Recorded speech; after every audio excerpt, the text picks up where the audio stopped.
बलूचिस्तान में एक बार फिर से पाकिस्तानी फौज की कब्र कैसे खोदी जाएगी, इसकी तैयारियां कर ली हैं।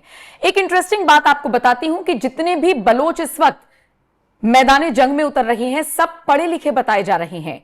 और पाकिस्तानी फौज के साथ साथ आसिम मुनीर के पीछे ये लोग कैसे पड़े हुए हैं, आज इसी की बानगी आपको दिखाएंगे, समझाएंगे। और बलूचिस्तान की धरती पर क्या नया इतिहास रचने की कोशिश की जा रही है, यह भी आपको समझाएंगे। नमस्कार, स्वागत है आप सभी का। आप देख रहे हैं एनएमएफ न्यूज, आपके साथ मैं हूं नमता चौधरी। बलोचों ने विद्रोह तो बहुत पहले से शुरू कर रखा है, लेकिन यह विद्रोह धीरे धीरे तेज हो रहा है। याद कीजिए वो बीएलए का वो पूरा स्टेटमेंट जिसमें उन्होंने एक्सेप्ट किया था कि हमने ट्रेन को हाईजैक किया। याद कीजिए बीएलए का उस फ्रंट का वो लड़ना, जिस तरीके से उन्होंने कहा था कि हम अपने हक के लिए लड़ेंगे, चाहे हमें पाकिस्तानी फौजियों को, पाकिस्तानी चौकियों को फूंकना ही क्यों ना पड़े। मतलब पाकिस्तान के अंदर ही जबरदस्त विद्रोह है। और एक बार फिर मुनीर को टारगेट किया गया है। कैसे, पंकज प्रसून समझाएंगे। पंकज जी, सुनने में आ रहा है कि बलूचिस्तान की धरती पर बस मुनीर की आखिरी दिनों को माना यह जा रहा है कि यहीं पर काटेगा वो, यहीं पर उसकी कब्र खोदने की तैयारी पूरी तरीके से कर दी गई है।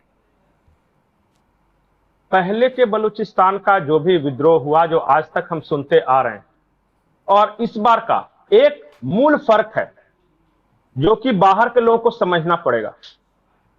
पहले होता था कि जो लोकल सरदार थे, जैसे बुक्की साहब हो गए या फिर उससे पहले हो गए, उन लोगों ने विद्रोह किया था। राजा टाइप के लोग थे, जमींदार टाइप के लोग थे, उन लोगों ने विद्रोह किया था। इसलिए पाकिस्तानी फौज के लिए उन्हें कुचलना आसान था। इस बार जो अभी जो विरोध हो रहा है, इसमें आम लोग हैं और पढ़े लिखे हैं। जैसे एक रिपोर्ट आई है और बलूचिस्तान के असेंबली में वहीं के मंत्री ने कहा है ये कि 1 लाख से ज्यादा ग्रेजुएट लड़के जो कि पाकिस्तान के अलग अलग यूनिवर्सिटीज, कॉलेज में पढ़ रहे थे, उन्होंने हथियार उठाकर बलूचिस्तान लिबरेशन आर्मी ज्वाइन कर लिया है। बताइए। वो बड़ी अच्छी अंग्रेजी बोलते हैं। जब भी हाल फिलहाल में जब अभी बीएलए का, बलूच लिबरेशन फ्रंट का, बलूच लिबरेशन आर्मी का इस तरह का स्टेटमेंट आएगा तो उनकी इंग्लिश सुनिए। वो महीन और जहीन लोग हैं जो कि इंटरनेशनल पॉलिटिक्स भी समझते हैं, जिनके पास ऑनलाइन वो साइबर वारफेयर लड़ने का भी एक्सपीरियंस है, जो सोशल मीडिया भी चलाते हैं, जो हथियार भी चलाते हैं। मतलब ये जाबाजी जंगजू कौम नहीं है, पढ़े लिखे हैं, इंटेलेक्चुअल हैं, अपने राइट्स पता है। बिल्कुल, वो सब हथियार उठा रहे हैं। जिस देश में सबसे पहले, किसी देश में अगर इस तरह का बलवा होना होता है, गृह युद्ध होना होता है ना, तो सबसे पहले गरीब और अनपढ़ के हाथ में हथियार आता है। किसी भी देश का आप देख लीजिए। फिर उसके बाद मिडिल क्लास जब हथियार उठाने लगे ना, समझिए कि मामला हाथ से गया। अब वहां पे मिडिल क्लास हथियार उठा रहा है, जिसके बाप दादा छोटी मोटी नौकरी करते थे, जिन्होंने बाल बच्चों को पढ़ाया, अब उनकी औलादें हथियार उठा रही है। अब उनकी औलादें प्रोटेस्ट को लीड कर रही है। मेहरंग बलोच उसका एक उदाहरण है। आपको पता नहीं है कि लेडीज ब्रिगेड में कितनी बड़ी संख्या में कॉलेज गोइंग लड़कियां शामिल हो रही हैं। पहले के और इस बार के विद्रोह में यह फर्क है। मुझे लगता है कि वो जो पाकिस्तानी असेंबली में बोल रहे हैं, एक बार अगर दर्शकों को सुना दे तो शायद हमारी बात ऑथेंटिकेट हो जाए कि वो क्या कह रहे हैं। वो असेंबली का है जिसमें वो कह रहे हैं कि 1 लाख ग्रेजुएट और पोस्ट ग्रेजुएट हथियारों के साथ पाकिस्तान के खिलाफ लड़ रहे हैं। ठीक है, सुनवा देते हैं। बलूचिस्तान में इस वक्त इतना हालात खराब हैं कि हम जितना भी कहे, लेकिन कोई बलूचिस्तान को समझता नहीं है कि बलूचिस्तान में जो लोग पहाड़ों पे जाते हैं क्या मजबूरी है। इस मजबूरी को हमने समझना है, लेकिन हमने काफ़ी यहाँ पे कहा है कि बलूचिस्तान के इस मसले को समझे। पहाड़ों में इसलिए जाते हैं सर कि डिग्री हाथ में है और जाके नौकरी मिलता नहीं है। ये हर दफ्तर को कटकटाते हैं और फिर मजबूर होके इसको पाड़ देते हैं और मौत के लिए बंदूक उठा के पहाड़ों पे जाते हैं। इस वक्त आपकी 1 लाख से ज्यादा पहाड़ों पे है। अब पंकज जी, एक बात तो तय हो गई है कि पढ़े लिखे भी मैदान में हैं और ये ज्यादा खतरनाक साबित हो सकते हैं। फिर कुछ तस्वीरें आई हैं जिसमें पाकिस्तानी फौज के ऊपर बाकायदा पत्थर मार मारकर उनको भगाया जा रहा है। ये हालात हो गए हैं वहां के।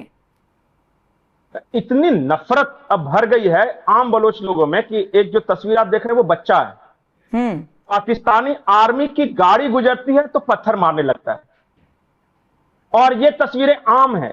एक और तस्वीर है, वहां पे शांतिपूर्ण तरीके से मेहरंग बलोच के गिरफ्तारी को लेकर चर्चा हो रही थी, और वहां पाकिस्तानी आर्मी आई और मार मार के उन लोग को भगा रहे हैं।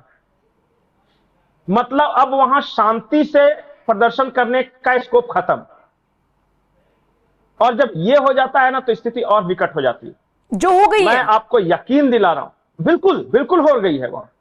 मैं आपको यकीन दिलाता हूं कि जिस राष्ट्र का मिडिल क्लास और लोअर क्लास दोनों इकट्ठे हो जाए ना, तब उस राष्ट्र को कोई बनने से नहीं रोक सकता। अब एक सिचुएशन और मैं बता रहा हूं, पाकिस्तानी आर्मी का तरीका क्या है इसको रोकने का, वो समझिए। जब कश्मीर में विरोध हुआ तो इन्होंने क्या किया पता है? उस पूरे इलाके को कॉर्डन ऑफ कर दिया, न ट्रक न सप्लाई, कोई सामान जाएगा नहीं। इनको लग रहा था कि खाने पीने की कमी के कारण सरेंडर कर देंगे पीओके वाले इलाके में। लेकिन वहां भी, हां, लेकिन वहां भी एक कोई सरदार खान कुछ करके नाम है उनका, उन्होंने कल जो स्पीच दी है, और स्पीच तो सुनिए ही, वो भीड़ देखिए कि कितनी भीड़ है वहां पे। दिन के उजाले में भीड़ है, पाकिस्तानी आर्मी द्वारा मारे पीटे जाने के बावजूद ये भीड़ बैठी हुई है वहां पे। सुनवा देते हैं, उनको पता है कि हाँ, एक बार देख लीजिए, सुन भी लीजिए, और भीड़ भी देखिए कि कितने लोग आए हैं सुनने के लिए इन्हें।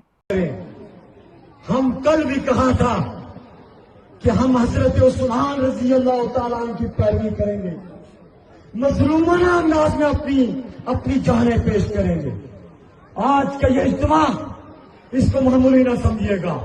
मैं बिलखुसूस अपनी माओं बहनों और जो यहां पे मौजूद नहीं है, रियासत पर में मौजूद है, जिस तरह हमारे भाई शहीद हो गए, हमारी जिंदगी की भी कोई जमानत नहीं है कि कोर कमेटी के मेंबरान किसी एक की भी ये जमानत नहीं कि वो जिंदा बचेगा। और है, हमारे दिल में भी आरज़ू है, शहादत की आरज़ू है। मैं जो आपसे कहना चाहता हूं, हो सकता है क्योंकि हर लम्हा हमारा गिरा दल किया जा रहा है, हर लम्हा जबर मजीद ताकतवर हो रहा है। हो सकता है, इम्कानात मौजूद है कि शायद आपसे फिर तुम्हारा बात करने का मौका न मिल सके। इस हवाले से भी मैं गुजारिश करना चाहता हूं कि जिस तरह पहले यहां जिक्र किया गया कि कोर कमेटी के चंद मेंबरान जो इस तहरीक की क्यादत कर रहे हैं, ये खाली वो मेंबरान 27 मेंबरान नहीं है। आप सारे बहुत सारे जॉइंट अवामी एक्शन कमेटी है। अगर हम जिंदा न रहे, या गिरफ्तार कर दिए गए, जेलों में भेज दिया गया, टाटे सरों में भेज दिया गया, मैं जो आपसे तर्जुमाना अपील करता हूं कि खुदा इस तहरीक के अंदर हमारे भाइयों का लहू शामिल है, आपके लश्कर जिगरों का लहू शामिल है। ये शमा तो चली है पिछले 3 सालों से, जिसमें हमारे 100 के करीब हमारे नौजवान तलाश मांगने के जुर्म, तालीम और ये भरी जो खरी पीओके में हो और रहा है। बलूचिस्तान में तो एक जैसा ही नजारा है ऑलमोस्ट, पाकिस्तानी फौज के खिलाफ विद्रोह। और पश्तून इलाकों में जो खैबर पख्तूनख्वा है वहां पे, ये मत सोचिए कि अफगानिस्तान से लड़ाई लड़ रही, ये सिर्फ इतना सोचिए कि ऑन एन एवरेज इस साल अब तक 118 हमले पाकिस्तानी आर्मी पर हो चुके हैं, और वहां के ऑफिशियल सरकारी रिकॉर्ड के मुताबिक 500 से अधिक पाकिस्तानी फौज के लोग मारे जा चुके हैं, आतंकवादी छोड़ दीजिए, 538 बता रहे हैं वहां पे। मतलब ये बाहर भी लड़ रहे हैं, अंदर भी लड़ रहे हैं, बाहर भी मारे जा रहे हैं, अंदर भी मारे जा रहे हैं। ऑफिशियल रिकॉर्ड के अनुसार करगिल में पाकिस्तान के 468 सैनिक मारे गए थे, करगिल में। अब यहां पे अभी तो 6 महीने भी नहीं हुए हैं, 538 हो गए हैं। यह हाल है। हालत इतनी खराब है कि यह टीटीपी का नाम आ रहा है कि कराची के अंदर आकर पाकिस्तान रेंजर्स के मुख्यालय पे हमला कर दिया। इतना पेनिट्रेशन है उनका कि हजारों किलोमीटर दूर आके वो कराची जैसे शहर में, ये उसी तरह की बात हो गई कि मुंबई या दिल्ली में आके कोई स्टॉक एक्सचेंज पे हमला कर दे, या जो इंडियन नेवी का वो मुख्यालय वहां पे हमला कर दे, या फिर दिल्ली में आके जहां पे रक्षा मंत्री बैठते हैं वहां पे हमला कर, उस तरह का सिचुएशन था। तो सोचिए कि क्या हालत है। इसलिए मैंने कहा मुनीर तेरी कब्र खोदेगी पाकिस्तान की ही मिट्टी में, देखिएगा इसको मार डालेंगे आज न कल। कब तक बचता है, या तो भागेगा या मरेगा, तीसरा कोई ऑप्शन नहीं है इसके पास। चलिए देखने वाली बात होगी। फिलहाल इस वीडियो में इतना ही। चर्चा हम पाकिस्तान की कर रहे थे, जो बाकी मीडिया आपको नहीं दिखाएगा वो खबरें वहां से आने में ही बहुत सारी चीजें फिल्टर हो जाती हैं, लेकिन हम आपको बिना फिल्टर के दिखा रहे हैं कि एक्चुअल में पाकिस्तान में पाकिस्तानी फौज के बीच क्या चल रहा है। शुक्रिया पंकज जी, और बाकी खबरों के लिए और इसी तरह की और भी खबरों के लिए एनएमएफ न्यूज के साथ बने रहिए। नमस्कार।